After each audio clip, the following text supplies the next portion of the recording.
Hello, my name is Marcus Williams with the Williams Consulting Group, where we provide customized training, coaching, and support for all of your internal misconduct investigations.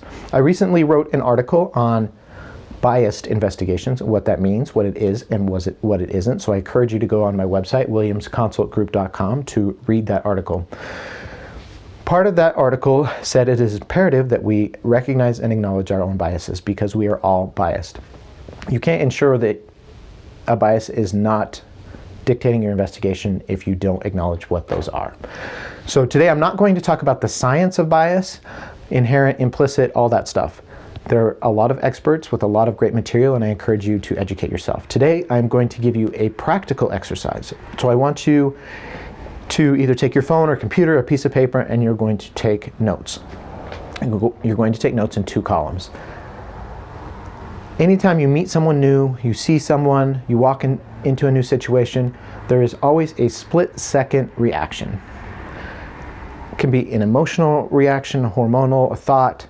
There's always that reaction, and it's usually just a microsecond, happens very quickly, and we don't even acknowledge that it exists. I want you to start paying attention to those reactions.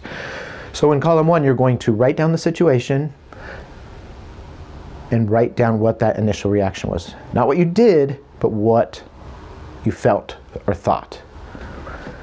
And you're going to do this for a week. At the end of the week, look through those, you'll start to see patterns. When I meet a person of a certain race or a certain gender or in a certain situation, this is the feeling or thought I have. You're starting now to identify and articulate your biases. It doesn't mean that you're a bad person. We all have biases. Now, column B, which is the more important column, is how do you react? How do you actually act in that situation? So I want you to write down in column B, this is what I consciously did. This was my decision.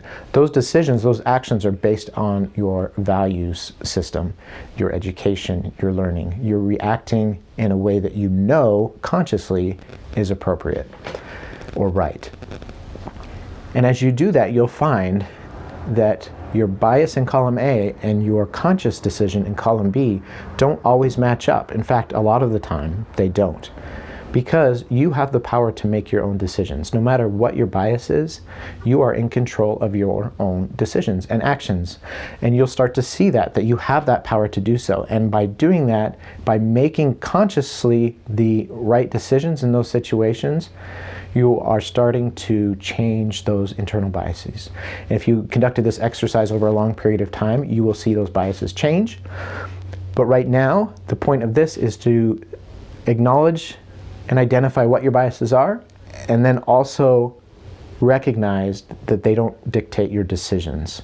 You can do the right thing no matter what that initial reaction was, no matter what your bias is. And the same is true in an investigation.